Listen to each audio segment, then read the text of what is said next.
ओफो नैना बेटा, ये सब क्या है? तूने फिर से रोटी के साथ अचार और चटनी बना दी। फ्रिज में सब्जियां रखी हैं, वो क्यों नहीं बनाई? माँ आप जो बनाए खा लो ना। आपको पता है सब्जी बनाने में कितना टाइम लगता है। पहले उसको धो, छीलो, काटो और फिर बनाओ। इतनी देर कौन गैस के पास खड़ा रहेगा? ना वो बनाओ, मेरे बस की तो नहीं है। अरे कल को ससुराल जाएगी तो वहां भी क्या ऐसे ही आलस दिखाएगी? उन लोगों को भी बिना सब्जी की ही रोटी खिलाएगी। आप हर बार ससुराल वालों को बीच में क्यों ले आती हो? और इसीलिए तो आपसे कहती हूँ मेरे लिए कोई बड़ा ससुराल ढूंढना जहाँ नौकर चाकर हो, ताकि मुझे ना ये सब ना करना पड़े। ऐसे ही कुछ समय बीत जाता है और नैना के लिए एक बड़े घर का रिश्ता आता है और कुछ समय बाद नैना ब्याह कर अपने ससुराल चली जाती है। शादी के अगले दिन उसकी पहली रसोई की रस्म होती है। वो रसोई में जाती है तो वहां का गैस चूल्हा देखकर हैरान रह जाती है।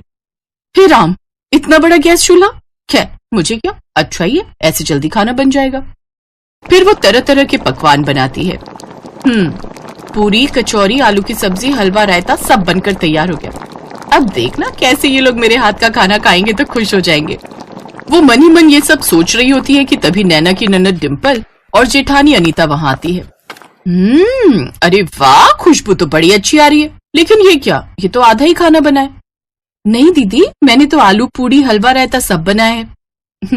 तुम नई नई हो ना, इसीलिए शायद तुम्हें अभी यहाँ के रूल्स पता नहीं। यहाँ खाने में एक नहीं बल्कि 10-10 सब्जियां बनती हैं एक वक्त पर।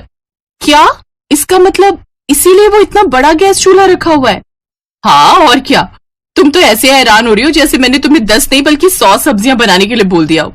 वो क्या है ना, यहाँ हर किसी को अलग अलग सब्जी पसंद है।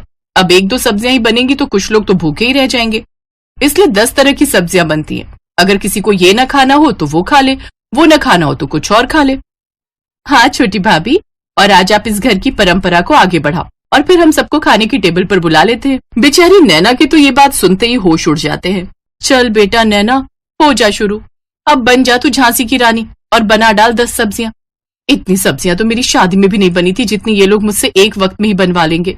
कुछ समय बाद वो सबके लिए खाना परोसती है तो उसके हाथों का खाना खाकर सब उसकी खूब तारीफ करते हैं। वाह, क्या कमाल का स्वाद है इन सब्जियों में। सचमुच छोटी बहू, तुम्हारे हाथों में तो जादू है। अब से तुम ही रसोई में 10 तरह की सब्जियां बनाओगी। अब तेरा क्या होगा नैना, बड़ी ऐश मार ली तूने माँ के घर में। अब अच्छे से शामत आई है तेरी। ऐसे कुछ दिन बाद बरसात का मौसम शुरू हो जाता है।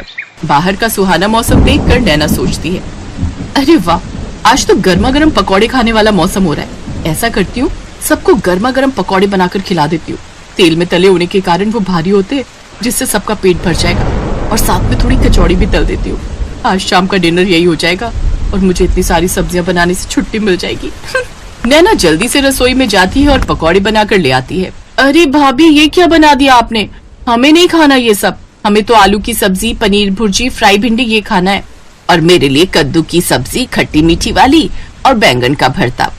और मेरे लिए तुम बीन्स की सब्जी, फ्राई गोभी बना देना। और साथ में अरबी की सब्जी, कमल ककड़ी की सब्जी, और हाँ, करेले भी बना लेना। हे भगवान, इन लोगों में अक्ल नाम की चीज है कि नहीं। बारिश के मौसम में जहाँ सब इस तरह का चटपटा खाना खाने को तरसते हैं, तो वही इन लोगों को अभी भी 10 तरह की सब्जी खानी है। हे भगवान, ये कहाँ आकर फंस गई मैं। बेचारी नैना रसोई में जाकर 10 तरह की सब्जियां बनाने में जुट जाती है। ये लो, ससुराल में मेरी पहली बारिश है, मुझे इसके मजे लेने चाहिए। तो मुझे छोड़कर सारे घर वाले बारिश के मजे ले रहे हैं और मैं यहाँ चूल्हे के पास खड़े होकर जल रही हूँ। गलती भी मेरी है जो पहले ही दिन इन्हें अच्छा खाना बनाकर खिला दिया। पहले पता होता तो लाल मिर्च का सारा डब्बा उड़ेल कर बना देती इनके लिए, फिर कभी नहीं बोलते मुझे सब्जी बनाने के लिए। गुस्से में नैना खाना बना रही थी कि तभी सब्जी का गर्म गर्म छींटा उसकी आंख में लगता है। मेरी माँ। धीरे धीरे उसकी आंख लाल होने लगती है। फिर रात को जब वो सोती है तो जलन के मारे उसे और तकलीफ होती है, जिस कारण वो ठीक से सो भी नहीं पाती। मेरी आंख। अरे नैना, ये तुम्हारी आंख में लालपन तो बढ़ते जा रहा है। मैं आई ड्रॉप डाल देता हूँ, उससे तुम्हें आराम मिलेगा। रौनक नैना की आंखों में आई ड्रॉप डाल देता है, जिससे वो चैन की नींद सो जाती है। लेकिन धीरे धीरे उसकी आंखों में जलन और दर्द बढ़ता जाता है। फिर ऐसे ही कुछ समय बीत जाता है। एक रोज अलग अलग तरह की 10 सब्जियां बनाकर तुम्हें परेशान हो जाती हूँ। घर में सब्जी भी नहीं है और बाहर बारिश भी तेज हो रही है। एक काम करती हूँ, आज आलू की अलग अलग तरह की 10 सब्जियां बना देती हूँ। वो आलू की अलग अलग तरह की सब्जियां जैसे दम आलू, आलू के गुटके, आलू की रसेदार सब्जी जैसी चीजें बनाकर तैयार कर लेती है, जिसे देख उसके ससुराल वाले नाक सिकोड़ते हुए कहते हैं, ये क्या बना डाला आलू की सब्जी, वो भी 10 तरीके से। मुझे ये नहीं खाना, मेरे लिए कुछ और बना कर ले आओ। लेकिन माँ जी आज घर में सब्जी खत्म हो गई थी, बाहर कल रात से लगातार बारिश हो रही है, इसलिए लेने भी नहीं जा सके। अच्छा ठीक है, लेकिन कल से जो भी हो हमें 10 तरह की सब्जियां ही खाने में चाहिए, वो भी अलग अलग तरह की, समझी। अपनी सास की बात सुनकर नैना को गुस्सा तो बहुत आता है, लेकिन फिर वो चुप रह जाती है। ऐसे ही 2 दिन और बीत जाते हैं। एक रोज, उफ, सुबह से आंख में दर्द हो रहा है, लेकिन इससे मेरे ससुराल वालों को क्या, उन्हें तो बस 10 सब्जियां खाने से मतलब है। हॉस्पिटल भी नहीं जा सकती, नहीं तो इनके लिए 10-10 सब्जियां कौन बनाएगा। मुझे तो लगता है मैं एक दिन 10 सब्जियां बनाते बनाते भगवान के पास पहुंच जाऊंगी। जैसे तैसे वो सब्जियां बनाती है, लेकिन एक आंख से ठीक से ना दिखने के कारण उससे या तो कोई सब्जी जल जाती या किसी में नमक मिर्च तेज हो जाता। लेकिन उसके ससुराल वाले उसका दुख समझने की बजाय सब्जी बनाने के लिए उसी को 10 तरह की बातें सुना देते हैं। लेकिन उसके पति से उसका ये दुख देखा नहीं जाता और वो उसे हॉस्पिटल लेकर जाता है, जहां डॉक्टर उसका चेकअप करके कहते हैं, देखिए इनकी आंख में किसी गर्म चीज का छींटा चला गया, जिस वजह से इनका आधा कॉर्निया डैमेज हो गया। हमें जल्दी इनका ऑपरेशन करना होगा, नहीं तो इनको पूरी तरह दिखना बंद हो जाएगा इस आंख से। अगले दिन ऑपरेशन की अपॉइंटमेंट मिलने के बाद वो उसे लेकर घर आ जाता है, जहां उसकी जेठानी उससे कहती है, आज तो तुमने जैसे भी बेकार सब्जियां बना दी, लेकिन कल 10 तरह की अच्छी सब्जियां बना लेना, क्योंकि कल घर में मेरे मायके वाले आ रहे हैं। अब बस भी करो आप सब, मेरे घर में जितना मर्जी सब्जियां बनाओ, लेकिन अकेले एक इंसान से नहीं बल्कि पूरे परिवार मिलकर।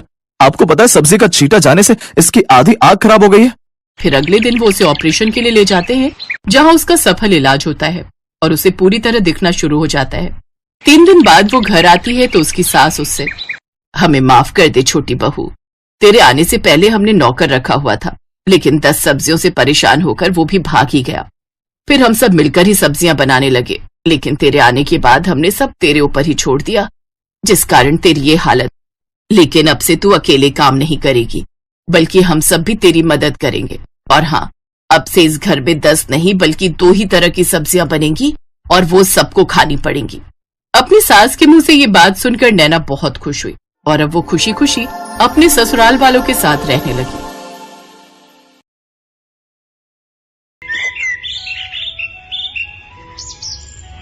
नूरपुर गांव में रहने वाली सीमा और अंकु 2 भाई बहन थे। वो बचपन से ही अनाथ थे। उनके माता पिता का देहांत कई साल पहले हो गया था। वो दोनों कूड़ा बिनने का काम करते थे। दीदी बहुत दिन हो गए, कुछ अच्छा नहीं खाया, आज कुछ अच्छा सा खिला दो। बस इतनी सी बात, चलो मैं खिलाती हूँ। दोनों कल्लू हलवाई की दुकान पर गए और एक एक समोसा खाया।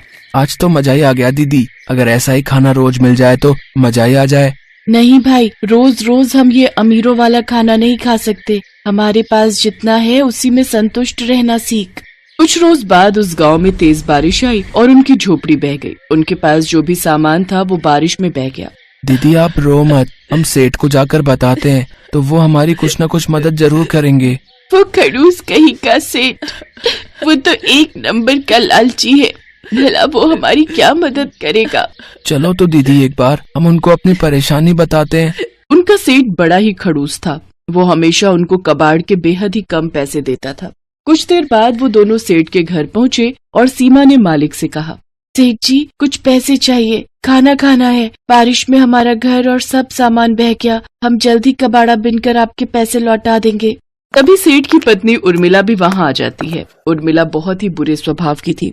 पैसे क्या पेड़ पर उगते हैं? सेठानी जी आप जो कहोगे मैं करूँगी। मेरा छोटा भाई है, इसे लेकर मैं कहाँ जाऊँगी? आपकी दुकान के बाहर जो टिन का छप्पर है उसके नीचे ही रह लेंगे। ठीक है रह लेना, लेकिन दुकान के बाहर क्यों? यहाँ हमारे तबेले में रह लेना, लेकिन उसके बदले में तुम्हें मेरे घर का सारा काम करना होगा। रहने के साथ 2 वक्त की रोटी भी दूंगी तुम दोनों को। बोलो मंजूर है? ठीक है मालकिन, मुझे मंजूर है। बारिश का मौसम था। दोनों भाई बहन तबेले में जो खाली जगह थी वहाँ बोरा बिछाकर सो जाते हैं और अगली सुबह घर का सारा कामकाज निपटाकर कूड़ा बिनने के लिए निकल जाते हैं। दीदी आज सेठानी के घर पकवान बनने की बहुत ही अच्छी खुशबू आ रही है, लगता है कचौड़ी बन रही है। आज तो मजा ही आ जाएगा कचौड़ी खा के। मैं तो सोच रही हूँ जल्दी से थोड़े से पैसे इकट्ठे हो जाएं, फिर हम अपनी झोपड़ी फिर से डाल लेंगे। तब तुम्हारी ये बहन तुम्हें अपने हाथों से कचौड़ी बनाकर खिलाएगी। कुछ देर बाद सेठानी 4 सूखी रोटी और रात की दाल लाकर उन्हें थमा देती है। सेठानी आप तो कचौड़ी बना रही थी, अंकु कब से उसकी ताक में बैठा था, उसका बहुत मन था। चुप कर, तू ये अमीरों का खाना है और तुम जैसे भिखारियों के लिए नहीं है। चुपचाप से ये दाल रोटी खाओ और फिर सो जाओ। सुबह 4 बजे उठकर गाय भैंस को चारा भी डालना है तुम लोगों ने। सेठानी वहाँ से चली गई। सीमा और अंकु की आंखों में बासी खाना देखकर आंसू आ गए। फिर सीमा ने अंकु से कहा, तू मत रो छोटे, मैं जल्द ही तुझे कचौड़ी बनाकर खिलाऊंगी। दिन भर काम करके भूख लगी थी, इसलिए उन्होंने बासी खाना खा लिया और फिर तबेले में सो गए। अगले दिन घर का काम निपटाकर जब वो कूड़ा बिनने गए तो अंकु ने वहाँ एक चमकती हुई चीज देखी। दीदी यहाँ आओ, देखो तो ये क्या है। सीमा ने जब उसे बाहर खींचा तो देखा वो एक बहुत ही सुंदर कढ़ाई थी। ये कढ़ाई, ये भला हमारे किस काम की, लेकिन बाजार में बेचकर पैसे जरूर मिल जाएंगे। हाँ लेकिन नहीं, हम इसे बेचेंगे नहीं। जब हमारी झोपड़ी बन जाएगी तब मैं अपने भाई को इसमें कचौरी बनाकर खिलाऊंगी। वो दोनों छुपकर उस कढ़ाई को तबेले में ले आए। अपने हाथ में कढ़ाई लिए सीमा अंकु से कहती है, एक दिन मैं अपने अंकु के लिए इसी कढ़ाई में कचौरी बनाऊंगी। दीदी मेरा मन तो अभी भी बहुत कर रहा है कचौड़ी खाने का। काश कि कोई जादू हो जाए और ये कढ़ाई कचौड़ी से भर जाए। उसके इतना कहते ही वो कढ़ाई कचौड़ियों से भर गई। दोनों भाई बहन ये चमत्कार देखकर हैरान थे। इसका मतलब ये कोई जादुई कढ़ाई है, इसीलिए इतना चमक रही है। मैं एक बार और कहती हूँ, काश की जल्दी से कोई जादू हो जाए और ये कढ़ाई मिठाई से भर जाए। उसी पल वो कढ़ाई मिठाई से भर जाती है। दीदी इसमें तो सचमुच मिठाई आ गई। मुझसे तो अब इंतजार नहीं हो रहा। सेठ सेठानी भी सो गए हैं। चलो अब जल्दी से ये खाना खा लेते हैं। उन दोनों ने सेठानी का दिया हुआ खाना भैंस को डाल दिया और पेट भरकर वो पकवान खाए। फिर उस कढ़ाई को ले जाकर तबेले में घास के नीचे छुपा दिया। जब भी उन दोनों को भूख लगती वो कढ़ाई से अपना मनचाहा खाना मांग लेते। साथ ही सेठानी का दिया हुआ बासी खाना गाय भैंस को डाल देते। अगले दिन उन दोनों की सेहत को देख सेठानी अपने कमरे में सेठ जी से कहती है, इन दोनों को तो मैं बासी खाना देती हूँ, फिर भला इनकी सेहत पर कोई असर क्यों नहीं हो रहा। ये दोनों तो दिन पर दिन फूलते ही जा रहे हैं। सही कहा भाग्यवान। मैं भी देख रहा हूँ कि कुछ दिनों से इनकी सेहत बहुत अच्छी हो गई है। कहीं ऐसा तो नहीं कि कबाड़ बीनते हुए इनके हाथ कोई खजाना लग गया हो। तुम इन पर नजर रखना शुरू कर दो। इसके बाद सेठानी ने उन पर नजर रखना शुरू कर दी और उसे उनकी उस जादुई कढ़ाई के बारे में पता चल गया। भाई आज जो तेरा मन है इस जादुई कढ़ाई से मांग ले। काश कि कोई जादू हो जाए और ये कढ़ाई मैगी से भर जाए। पल भर में ही वो कढ़ाई ढेर सारी मैगी से भर जाती है। दोनों भाई बहन बड़े मजे से उसे खाते हैं। अच्छा, तो ये वो जादुई कढ़ाई है जो इन गरीबों को अमीरों वाला खाना देती है। इससे तो मुझे चुराना ही होगा। अगले दिन मौका मिलते ही सेठानी ने वो कढ़ाई निकाल ली। देखो जी, ये उन बच्चों की सेहत का राज, ये जादुई कढ़ाई जिसे मैं चुरा लाई। अब देखो मैं तुम्हारे लिए गर्मा गर्म पकवान बनाती हूँ। ए जादुई कढ़ाई, अपना जादू दिखा और हमारे लिए बिरयानी बना दे। अरे वाह, ये तो कमाल हो गया। अब तो तुम्हें कभी खाना बनाना ही नहीं पड़ेगा। तुम्हारी मेहनत भी बचेगी और राशन पानी का खर्चा भी। बिरयानी खाकर तो सचमुच मजा ही आ गया। अब बस गर्मा गर्म दूध मिल जाए तो फिर तो मजा ही आ जाए। लो अभी लो, ए जादुई कढ़ाई, जल्दी से गर्मा गर्म दूध दे दे। गर्म दूध देख सेठानी ने कहा, ए जादुई कढ़ाई, हमारे यहाँ हमेशा ही गरम गरम दूध की नदियाँ बहती रहे। तभी पूरे घर में गर्मा गर्म दूध की नदियाँ बहने लगी और सेठ सेठानी के पैर उसमें जलने लगे। अरे बस कर जादुई कढ़ाई, जल्दी से दूध देना बंद कर दे। दोनों के पैरों में खौलते दूध से छाले पड़ गए, लेकिन कहीं किसी को इस बारे में पता न चल जाए, इस कारण वो चुपचाप वो दर्द सहते रहे। सीमा ने ये सब देख लिया और दरवाजे पर खड़ी सीमा कहने लगी, आज आपके लालच ने सेठानी जी आपको कितनी बुरी तरह जला दिया। काश की कोई जादू हो जाए और ठंडे पानी से ये घर बच जाए। कढ़ाई से ठंडा पानी निकलने लगा और सेठ सेठानी जलने से बच गए। ए जादुई कढ़ाई, तू जहाँ से भी आई है वहीं वापस चली जा। सेठ सेठानी दोनों ने अपने किए की सीमा से माफी मांगी। वो जादुई कढ़ाई हमेशा हमेशा के लिए गायब हो गई। तुम नहीं होती तो आज हम जल ही जाते। तुमने हमारी जान बचाई है, इसलिए आज से तुम तबेले में नहीं मेरे घर में मेरे बच्चे बनकर रहोगे। साथ ही अब मैं तुम्हें रोज अमीरों वाला खाना खिलाऊंगी। उस दिन के बाद से सेठ सेठानी दोनों बच्चों को अपने बच्चों की तरह प्यार करने लगे और उन्हें अच्छे स्कूल में पढ़ने के लिए डाल दिया।